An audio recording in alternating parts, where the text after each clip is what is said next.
The third thing is, I actually think, the most serious problem. And again, it's distinctive to the question of a transformative experience where you undergo a life-changing experience that also changes like what you know, and that you learn about it only once you've done it.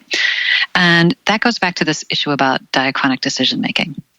Because if you have to make a choice about whether to undergo this life-changing decision, and it's going to change who you are in a kind of fundamental and core way, some of your central preferences, then you have to decide, especially if in that context, right now, let's say you prefer not to become a vampire, but all the testimony that you're getting, or the vast majority of the testifiers that you're listening to, tell you it's fabulous to become a vampire.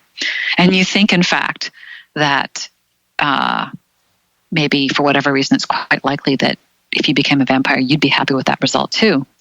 Then you have to figure out whether you want to respect your current preferences, your ex-ante preferences, your preferences at the time of decision to not be a vampire and just kind of override those and choose, or whether you want to choose, whether you want to respect those preferences and so not override them, or choose to override those somehow and become a vampire because you know who you'll become will be happy with that result.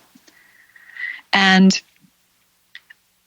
the question is, like, what's the principled way? Is there a principled way to do this, right? Which self matters, the self making the decision or the self that would result? If they conflict and there's no kind of meta principle to resolve it, there's no, like, the selves don't agree on like what the ultimate correct decision should be, then you don't have a decision rule that you can use.